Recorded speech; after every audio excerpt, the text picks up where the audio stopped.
um prazer recebê-los aqui nessa primeira, aliás, é a reunião do primeiro bimestre, né? Já é a segunda reunião de pais, a primeira comigo. Eu sou o professor Atleto, estou na direção da escola há 3 semanas mais ou menos, e é um prazer estar com vocês aqui, né?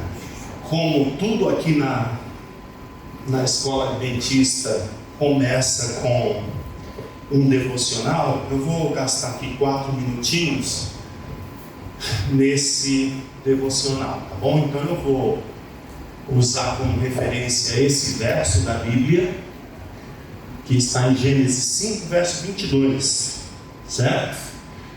E está dizendo aqui o seguinte: e andou Enoque com Deus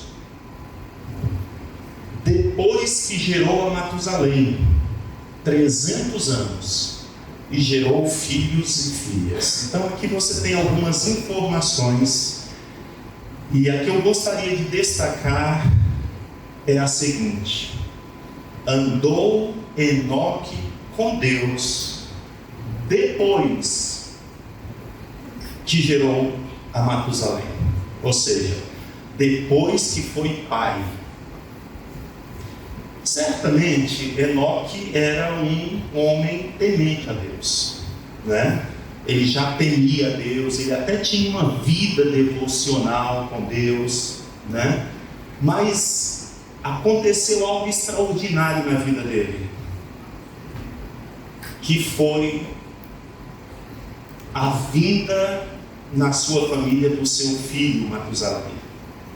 E isso mudou a vida dele. E a Bíblia diz o seguinte, que depois que ele teve Matusalém, aí houve uma intensificação nessa relação dele com Deus. Andou Enoque com Deus depois que nasceu a Matusalém. Por quê? Por que a vinda do filho na família, na vida dele, fez com que ele andasse mais próximo de Deus? Eu queria sugerir 2 possibilidades. A primeira delas seria um sentimento de gratidão profundo. Eu não tenho dúvida que todos vocês compartilham desse sentimento. Um sentimento de gratidão profundo por ter o dom de ser pai e de ser mãe. Eu não sei o que é ser mãe, só sei o que é ser pai. Mas sem dúvida nenhuma, não há nenhuma experiência que possa ser comparada à paternidade, né? A maternidade, há evidências de que ela ainda seja mais intensa, né? Mas eu não sei o que é isso, então eu só sei o que é ser pai. E não há nada mais extraordinário do que ser pai, não é? Toda vez que nós ouvimos, olhamos nosso filho, nossa filha, nossos filhos, o nosso coração se enche de um sentimento que só quem é pai pode experimentar. Eu fico imaginando o que não deve ser o sentimento que as mães sentem, porque diz que é mais intenso ainda. Eu não consigo entender como é possível isso, mas é lógico que pode ser, né? Já que as mães têm o grande privilégio tiveram o grande privilégio de ter seu filho dentro dela por 9 meses, se alimentando do que elas se alimentavam. Ali ela começou a perceber ele se movimentando, um negócio que para nós homens, no primeiro momento, é estranho, é um negócio esquisito, mas é uma coisa tão íntima, tão profunda. E depois o amamentar, né? Não tem nada mais maravilhoso do que amamentar. Eu acho que uma das coisas que eu tinha inveja da minha esposa era de amamentar os filhos, né? Parece estranho, mas eu queria tanto poder que saísse de mim o nutriente para alimentar meu filho, sabe? E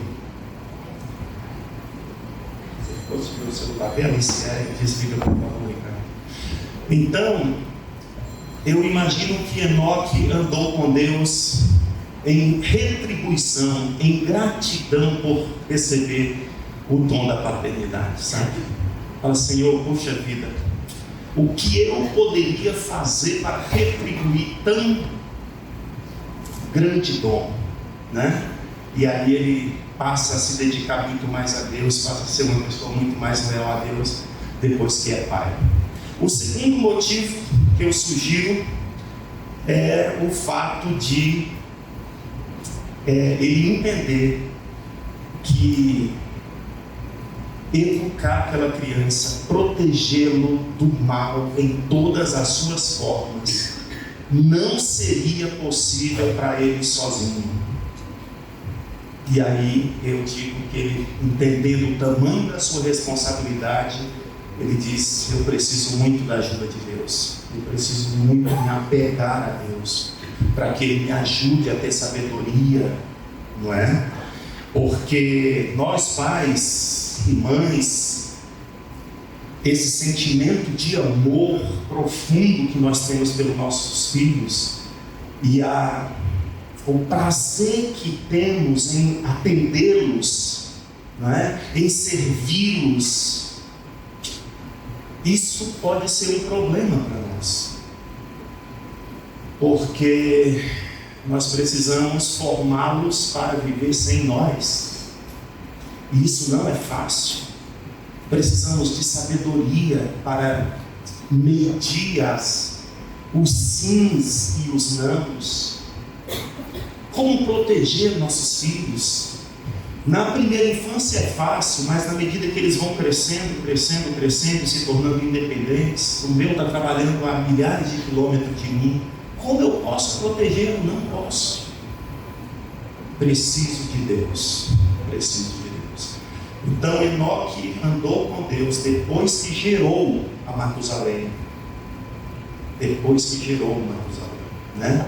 Eu espero que o fato de você ser pai, ser mãe, também traga ao seu coração esses dois sentimentos. O primeiro, sentimento de gratidão a Deus por tão imenso dom da paternidade. Não tem nada mais maravilhoso do que isso. E segundo, que você dependa mais dele, peça mais ajuda dele, para poder com sabedoria guiar o seu filho, sua filha, no caminho em que ele deve andar, né? Que você possa ser um exemplo a ser seguido, a ser imitado, e assim o seu filho, a sua filha possa crescer como alguém digno, né? Alguém útil para a sociedade, alguém importante para melhorar este mundo. Porque eu vou dizer uma coisa para vocês: a nossa geração tem falhado. A nossa geração é só olhar para o mundo ao nosso redor e a gente vê que nós precisamos que os nossos filhos sejam melhores do que nós fomos, porque a nossa geração não deu muito certo. Ainda há muita coisa ruim que não pode prosseguir, né? Os nossos filhos precisam ser melhores, e nós temos a responsabilidade de deixar filhos melhores para o mundo que eles protagonizarão, né? Que Deus abençoe o nosso dia. Vamos orar? Convido a você que me acompanhe então nessa prece. Querido Deus, nosso Pai amado, obrigado por mais um dia de vida, pelo teu cuidado bondoso dispensado a todos nós até aqui. Pedimos a tua bênção para hoje, para todas as atividades que desenvolveremos hoje. Que os teus anjos nos protejam do mal em todas as suas formas. Querido Deus, nós te agradecemos pelos nossos filhos, por tão grande dom, o dom da paternidade, o dom da maternidade. Que privilégio extraordinário, Senhor. E também te pedimos, amado Deus, porque entendemos que grandes privilégios envolvem também grandes responsabilidades. Nós temos grandes responsabilidades em educar os nossos filhos, em proteger os nossos filhos, em cuidar deles da melhor forma. E muitas vezes nós não sabemos como fazer. Pedimos a tua bênção, nos dando sabedoria, nos dando discernimento, humildade, capacidade para fazermos o melhor para a formação integral dos nossos filhos. Abençoe a nossa reunião, abençoe os professores, professoras, cada família aqui representada, e quando estivermos aqui lidando com essas questões, o Senhor cuide dos nossos filhos, abençoe nossa família, em nome de Jesus. Amém. Muito bem, eu queria, então, considerando essa primeira reunião, passar algumas informações para vocês, dizer que chegou aqui comigo o professor Júlio, que vai dar um oi para você, um olá. Então, o professor Júlio é o vice-diretor, né? O vice-diretor, ele cuida da logística da escola, entrada, saída, intervalo, o funcionamento da escola, e também do código disciplinar, né? A gente chama, na verdade, de código de convivência, das regras de convivência, né? Acho que fica mais adequado essa designação. Normas de convivência aqui na escola. Então, professor Júlio, bem-vindo, Deus abençoe você aqui no Colégio da Lapa. Obrigado, professor, bom dia. Bom dia. Todos bem? O professor Acre estava falando aqui do privilégio, né, de ser pai e mãe. Eu também falo do privilégio que nós, como funcionários da escola, temos de receber os seus filhos aqui. Vocês que estão depositando um pedacinho do coração de vocês aqui para a gente, e nós temos essa responsabilidade, né, de tratar, acolher, cuidar. A escola não tem obrigação de educar, mas ela é parceira da família na questão da educação pedagógica, acadêmica e também para a vida dos seus filhos. Eu queria alinhar com vocês, fazer alguns pedidos dentro do nosso código de ética, do nosso código disciplinar. E eu gostaria muito dessa parceria de cada pai e cada mãe. Eu preciso que os nossos alunos, que os seus filhos, eles cheguem no horário de aula. Eu não posso ver aluno chegando na escola 1 hora, 1h20, 1h10, depois do início das aulas. Vai chegar um momento que esse aluno não vai conseguir entrar, né? Então, existe um horário, o professor Acleto vai passar o horário para vocês, da chegada para o início das aulas. Eu preciso que vocês nos ajudem nessa parte. E preciso que vocês também nos ajudem na hora de o seu filho voltar para casa, para buscá-lo para ir para casa. O pessoal que está no fundo, eu tenho bancos aqui, tá? Podem ficar à vontade. E lá em cima também tem alguns bancos na galeria. Então eu preciso que vocês nos ajudem na questão do horário de chegada na escola e de saída da escola. Eu tenho funcionários que ele está ficando aí até às 19, 19h20 para esperar o pai chegando. Óbvio que ocorre uma situação, uma emergência, algo que não foi planejado, mas isso não pode ser rotineiro, tá bom? Nos ajudem nessa etapa aí. Outra ajuda que eu peço para vocês, o maravilhoso e bendito celular. O celular é proibido o uso dele em sala de aula. E assim, a gente fez uma campanha, comunicamos aí aos pais, fizemos uma campanha, estávamos pegando aí no pé dos alunos mesmo com o celular. Graças a Deus, hoje está bem menos, assim, está bem melhor controlado, mas ainda temos alguns desafios. Então converse com seu filho. O ideal é que não traga para a escola, mas nós não proibimos que ele traga para a escola. Mas eu preciso que ele respeite os usos, os horários, os momentos de uso de celular. Beleza? Você falou, fale com seus filhos. Não é para falar com seus filhos enquanto eles estiverem na sala de aula. Porque tem gente ligando para o filho na sala de aula. E o aluno diz assim, professor, com licença, é minha mãe. Aí é de lascar o cano, né? Obrigado, professor. Vocês podem não acreditar, mas os alunos estão recebendo ligações dos pais no horário de aula. E geralmente é para algo que pode esperar. Tem alguns detalhes, por exemplo, se o seu filho não está se sentindo bem na aula, o que geralmente está acontecendo? Ele pega o celular e manda mensagem para casa. Aí o pai aparece na recepção, ali com a Fábio, eu vim buscar meu filho que não está se sentindo bem. E a escola, o filho não falou com o professor, ele falou direto com o pai, então é como se ele estivesse solto aqui. E nós temos alguém para atendê-lo, nós temos alguém para falar com você, entendeu? Então eu preciso que vocês nos ajudem na questão do celular. E não ligue nem mande mensagem para ele na hora de aula, tá bom? Ele não pode receber. O uniforme na escola é obrigatório. O uso de uniforme é também para a segurança do seu filho. Quando eu cheguei aqui, eu vi alguns alunos, nenhuma peça do uniforme. Como que eu sei que esse garoto é aluno nosso? Como que eu sei que é uma pessoa comum à escola? Então nós precisamos que os nossos filhos venham uniformizados, tá bom? O uniforme é obrigatório, calçado fechado, calça do uniforme ou bermuda do uniforme, camisa polo do uniforme ou a camisa do uniforme, e o agasalho precisa ser do uniforme também. Isso é um item obrigatório de aula, tá bom? E aí, falando do uniforme, falando do celular, eu quero pedir outro favor para vocês. Identifique os uniformes dos seus filhos. Não sei se vocês perceberam, tem uma banca ali, ó, tá uma loja. Se eu vender, eu faço um dinheiro de uniformes e garrafinhas e outros itens perdidos. Tudo que a escola encontra, a gente coloca exposto ali nas reuniões principais. Virando o ano, virando o tempo e não é recolhido, a gente coloca para doação, tá? Então, por favor, identifique. Antes de ir para casa, passe ali na nossa lojinha, vê se tem alguma coisa sua lá, tá bom? E identifique para facilitar a devolução. E para fechar minha fala, nós colocamos de volta, graças a Deus foi assim, está sendo lindo o nosso hino nacional. Então o hino nacional brasileiro está sendo executado para todos os alunos da escola, todas as quartas-feiras ao início das aulas. Então, pai, se você quiser ficar ali acompanhando, você vai ver uma coisa linda de se ver. Mas peça o seu filho para chegar no horário também do hino. O que está acontecendo? Eu já vi conversa de aluno falar assim: não, minha mãe falou que hoje é o hino nacional, eu posso chegar mais tarde. Gente, me ajuda, por favor. Vamos colocar na cabeça dos nossos filhos o valor, o respeito à nossa pátria também, tá bom? Meu nome é Júlio, eu venho de muito longe servir a vocês e aos seus filhos aqui na unidade da Lapa. Estarei sempre à disposição.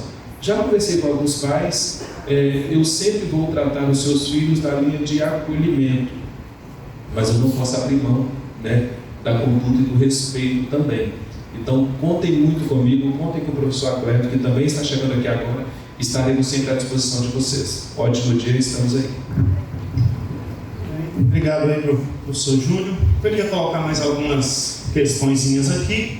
É muito importante que você observe estes horários. Estes horários não são para chegar na escola.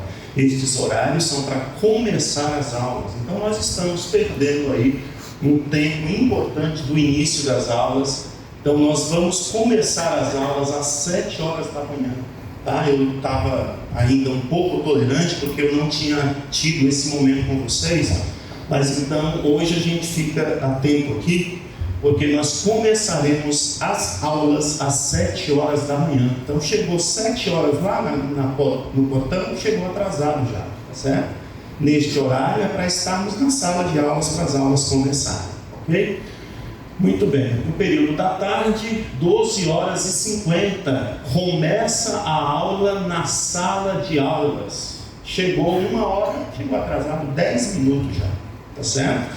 Então, coloque isso aí na sua agenda, ajuste o relógio da saída de casa, aí, ajuste sua rotina para chegarmos cedo, para começarmos as aulas pontualmente, para que a gente aproveite todo o tempo, né? Muito, muito bom. Outra coisa importante, especialmente para os menorzinhos, porque as crianças, elas chegam, elas não vêm, né? Você que traz, eles vão para a sala. Mas veja o que acontece quando a criança chega o tempo todo atrasada. Primeira coisa, não se sente prestigiado. Afinal de contas, o compromisso dele não é considerado, né? No meu trabalho eu chego na hora, mas no seu a gente pode atrasar. O dele é importante, né? Outra coisa importante, quebra a rotina. A professora começa a aula, daqui a pouco chega ela retoma a aula, chega o outro, ela vai, acolhe, recebe, a criança senta, daqui a pouco chega outro. Ou seja, a primeira aula fica quebrada o tempo todo, né? Então, dependendo da turminha, até ela retomar essa condição para ela dar aula, a primeira aula é um prejuízo, né? Com esses atrasos, tá certo? A criança perde, porque ela chega atrasada. Então, primeiro aninho, segundo aninho, que copiar uma frase leva um tempo, criança chega atrasada. Aí atrasa toda a rotina da sala de aulas. Professora não pode apagar a lousa porque o amiguinho está copiando porque chegou atrasado. Entendeu? Outra coisa, expõe o aluninho diante dos coleguinhas. Os coleguinhas, ó. De novo, o senhor está calado. Os coleguinhas falam espontaneamente: hoje até o fulano chegou, né? Porque ele sempre atrasa. Quando ele chega no dia, na hora, é um evento, né? Então expõe as crianças que chegam atrasadas. Alguns ficam tímidos e alguns vêm no carro aborrecidos porque estão atrasados. Então considere isso, né? Ensine compromisso e responsabilidade. Horário precisa ser cumprido, né? Vocês observarão aqui que todas as nossas reuniões, cantatas, formaturas, se estiver marcado para 7h30, começará às 7h30. Se estiver marcado para 8 da noite, começará às 8 da noite, tá bom? Professora Ruth, vocês já a conhecem, é a nossa coordenadora agora, né? A professora Ruth, na verdade, ela estava como vice-diretora, mas agora com essa alteração aí, o professor Júlio chegou para a vice-direção e a professora Ruth cuidará então dos professores, daquilo que eles apresentarão, da rotina dos professores, daquilo que eles planejarão e desenvolverão com os vossos filhos, tá bom? A professora Ruth já é bem conhecida. Bom, esse Rossandro Klingen, vocês devem conhecê-lo das redes sociais, é um psicólogo, psicanalista, e tem falado muito sobre educação. Um dia desses eu ouvi uma entrevista dele e ele falou esta frase pesada, mas é uma frase real, né? O que acontece? Ele, referindo-se a grupos de pais de alunos, ele dizia então que esses grupos hoje funcionam como fogueiras, fazendo uma referência, né, às fogueiras da Inquisição, né? Lá na Inquisição se queimavam as bruxas, muitas vezes sem palavra nenhuma. Queimavam em praça pública. Hoje quem estão sendo queimados nos grupos de WhatsApp são os professores. Então antes de chega a informação, essa informação já se espalha, e aí as observações chegam e daqui a pouco está pegando fogo no grupo. Detalhe: tudo que ocorrer em rede social, extra-escola, não é responsabilidade da escola. Inclusive, é um pedido que eu também vou fazer aqui, eu já falei num vídeo que eu fiz esses dias, mas, por exemplo, os grupos dos vossos filhos, grupo de WhatsApp dos vossos filhos, têm trazido muito problema. Muito problema. Então, observe. Você tem direito de conhecer, de acessar aos grupos de amigos em que o seu filho e sua filha estão inseridos, tá certo? Vejam lá se as palavras que eles usam lá são as palavras que vocês ensinam para eles, não é? Então é muito importante que vocês gerenciem esses grupos. Porque às vezes eles respingam aqui na escola, mas são coisas que estão ocorrendo nos grupos particulares. O que a gente vai fazer? A gente orienta, a gente fala com eles. Eu, pessoalmente, já estive em todas as salas de aulas aqui, falando com eles, obviamente, dos maiores, né? Explicando, orientando. Então, cuidem, pais. Olhem lá, se o seu filho estiver em algum grupo de WhatsApp, dê uma acompanhada lá para ver se está tudo legal, tá bom? Então, vamos cuidar com isso daqui, porque o que acontece? A gente precisa se dar a nós mesmos, nos dar o benefício da dúvida. O que acontece? Às vezes chega uma informação lá, o pai está nervoso, chega na escola fumando numa cuia, babando do lado da boca, ou pega, o que acontece? Quando a gente conversa e explica que o pai compreende, ele fala: poxa vida, pois é, não precisava. Então dê a si mesmo o benefício da dúvida. Uma coisa que a gente escuta o tempo todo: o meu filho disse, o meu filho não mente. Não é uma questão de mentir ou desmentir. Ninguém está dizendo que é mentira do aluno. A gente simplesmente está dizendo que toda história tem pelo menos dois lados. Nem sempre a forma como a pessoa compreende é de fato assim. Então eu queria pedir aos pais que se permitissem o benefício da dúvida. Porque todo mundo hoje tem razão. Todo mundo tem razão. Mas não é possível a gente viver num mundo em que todas as pessoas tenham razão. Não é possível. Nem sempre todos têm razão. Não é? Poucas são as coisas sobre as quais temos plena certeza. Pense bem. Você não viu. Você não estava lá. Então, mas meu filho viu. Às vezes seu filho viu um pedaço. Seu filho entendeu equivocado. Ele não compreendeu direito. Depois, se a gente sentar e conversar e explicar para o seu filho, ele vai: não foi isso que ele quis dizer. Não foi aquilo que ele disse. Não é? Então, vale a pena você se dar o benefício da dúvida. Há sabedoria em não se estabelecer certezas absolutas. Há sabedoria em não se estabelecer certezas absolutas. Chegou a informação lá para você, tal coisa a respeito de um professor, de um colega, de um amiguinho, enfim. Desse o benefício da dúvida. Tudo bem, filho, nós vamos verificar. Manda na agenda para a professora, dá uma ligada para o professor Júlio. Nós estamos aqui para cuidar dos nossos filhos, com carinho, com responsabilidade.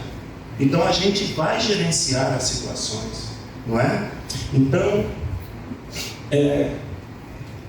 às vezes é melhor ter paz do que ter razão, não é? Então, nem sempre ter razão é a melhor alternativa. Então, permita-se o benefício da dúvida. Aonde você deve tirar a sua dúvida? Aonde você deve esclarecer? Aqui na escola. Lembre-se de que é possível que haja outro ponto de vista. Lembre-se de que é possível ter outra interpretação. Ok? Permita-se o benefício da dúvida. Aqui eu queria destacar umas coisas também. A escola também é lugar para a gente propor essas reflexões. Olhem só, isso daqui está... isso aqui é deste ano já, eu estava observando. Olhem só, uma quantidade grande de meninos e meninas muito bem formados em boas faculdades aqui de São Paulo, na hora de irem fazer entrevista de emprego, não conseguem. Estão tão dependentes do pai e da mãe, não desenvolveram autonomia nenhuma, que vão com os pais para as entrevistas de emprego. Agora imaginem um recrutador de uma boa empresa recebendo lá um jovem formado, graduado, com o seu pai ou sua mãe. Será que este jovem, por melhor formação que tenha, ficará com essa vaga de emprego? Será que você acha que fica? Veja, é 1 em cada 5, é muita gente, não é? Recrutadores contam uma história de jovem que levaram os pais em entrevista. Aí um deles diz: a mãe me ligou querendo bater boca, porque o meu filho não foi selecionado. Não é? Olha só, mãe não deixou a entrevistadora conversar com o filho. Que coisa absurda. Não, na hora de falar com o filho, respondendo pelo filho. Outra coisa louca, o pai estava escondido durante a entrevista. Uma entrevista via Zoom ali, e o pai escondido respondendo para a filha. Não entra no emprego, né? Então é muito importante a gente ter a consciência de que nós temos que preparar os nossos filhos para viver sem nós. É duro isso, não é? É duro isso. Mas se nós não prepararmos os nossos filhos para viverem sem nós, nós fracassamos como pais e mães. É duro, porque vejam, de repente faltamos. O que será do nosso filho? O que será da nossa filha? Essa reflexão ela é dolorida ao nosso coração, mas a gente precisa fazer. Então eu vou dizer uma coisa para vocês, pais. Aqui na escola nós temos uma rede para atender seu filho. Professora, as orientadoras, as coordenadoras, o vice-diretor, os monitores, o diretor. Ou seja, criança lá da pouco do terceiro ano, né? Chegou em casa, filho, fale com a pro. Fale você com a pro. Você pode até pôr uma coisa na agenda, mas estimule seu filho a resolver as situações e fique de olho. Verifique se está dando certo. Filho, e aí, a pro mudou? Mudou. Oh, parabéns, filho, olha que bacana. Fale com o vice-diretor. Amanhã fale com o professor Júlio. Você tinha um amiguinho lá empurrando você? Veja, a partir do terceiro aninho conseguem fazer isso, pai. Eles conseguem fazer isso. Você não precisa fazer. No primeiro momento você vai falando para eles e vai ficando de olho. Fica de longe assim, observando se a coisa está dando certo. Mas estimulem eles a resolverem as questões deles aqui. É uma prova que não foi corrigido certo, é um amigo que empurrou ele, que derrubou o lanche. Tem pessoas, o professor Júlio resolve as questões disciplinares, as orientadoras, as questões do dia a dia deles na sala. Nós precisamos estimular os nossos filhos à autonomia, né? Bom, outra coisa importante, nós temos uma série de eventos aqui na escola promovendo o desenvolvimento dos alunos. Agora vocês todos já conhecem, os veteranos, nós temos aqui os simulados. O que é um simulado? Um simulado é uma prova que simula uma prova que eventualmente eles enfrentaram na vida. Aqui nós começamos desde o segundo aninho já. Porque para quando ele chegar no terceiro ano do ensino médio, ele está preparado. Não tem medo de Enem, não tem medo de FUVEST, não tem medo dessas provas. Mas para isso ele precisa treinar. A respeito do treino, olhem só esse daqui. A vontade de se preparar precisa ser maior do que a vontade de vencer. Eles querem vencer lá na frente, sem se preparar, não conseguem. Eles precisam se preparar. E a hora de se preparar é agora. Por que eu estou falando isso? Porque eles não levam a sério estes simulados. São materiais que eles têm para fazer com seriedade. Então, no dia do simulado, fala, filho, arrebente, vá lá, gaste tempo, leia todas as questões, você consegue. Porque depois vem o resultado para vocês e vocês poderão analisar que habilidade ele está desenvolvendo, qual habilidade ele está mais fraco.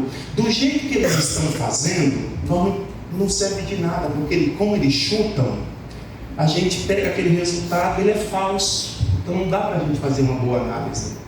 Então vamos estimular os nossos filhos a treinar. Por exemplo, Enem interativo. Tem que fazer, vai lá, faça as questões, leia com atenção, faça de verdade, né? Nono ano, o quinto ano tem o PAEB. Aqui dentro da escola a gente se move, se mexe, mas deem esse estímulo para eles lá treinarem, né? Aqui vocês conhecem muito bem esse camarada aqui, um grande, vitorioso, indiscutível, né? Uma frase dele é: preciso sangrar no treino para não chorar na disputa. Então treinar, fazer essas provas não são fáceis. Fica 5 horas ali. Ele está treinando.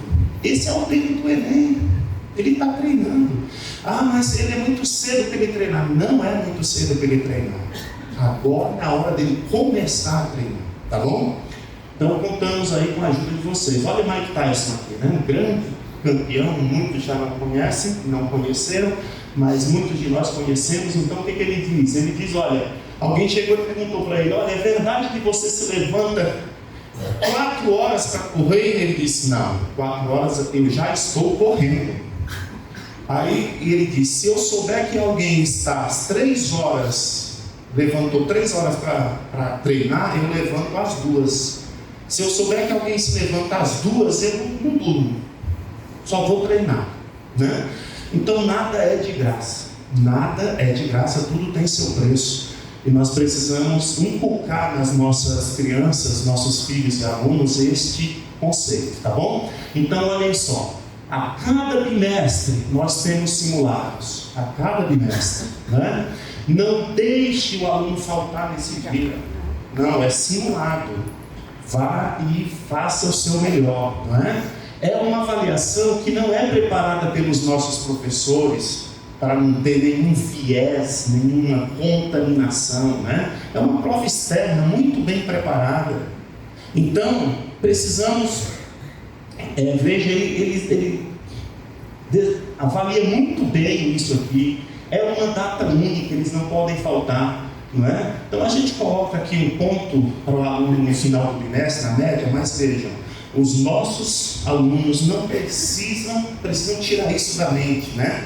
Não ficar estudando por pontos, mas por aprendizado. E aí vem uma outra coisa que eu gostaria de destacar aqui, que é a questão da semana de consolidação da aprendizagem. Se vocês entrarem aí no Google, vocês verão o enfoque que algumas instituições estão dando a este propósito, de ter um tempo para consolidar o aprendizado, né? Às vezes o aluno estuda ali para a prova, passou a prova, esqueceu. Não. Então, nesta semana, mesmo os alunos que foram bem na prova, que já tiraram uma 9, agora, digamos assim, sem a responsabilidade de tirar nota, sem a obrigação de tirar nota, porque ele já tirou a nota. Agora eu vou rever aquele assunto para ver se realmente eu aprendi. Então é uma cultura que nós precisamos formar. Então nós agora teremos a semana após cada bimestre, uma semana em que os alunos revisitarão estes assuntos do bimestre. Os que precisam a nota para passarem de ano, lá para somarem os 24 pontos, mas também aqueles que já foram bem. Todo mundo ali não, hoje é prova de física, assunto cinemático. Eu tirei 9, vou ver se eu tiro 9 mesmo, ou se foi uma coisa do destino. Não, vou lá para ver se eu sei mesmo. Semana de consolidação do aprendizado, tá bom? Aprender por aprender, aprender por aprender, com o propósito de saber mais. Eu agradeço a sua presença aqui. Agora os pais do nível 1 irão para as salas, respectivas salas com as professoras. Os pais do nível 2 e médio ali na quadra tem a indicação do professor. Muito obrigado pela sua presença, tá bom? Tenha uma boa semana e contem conosco. Obrigado.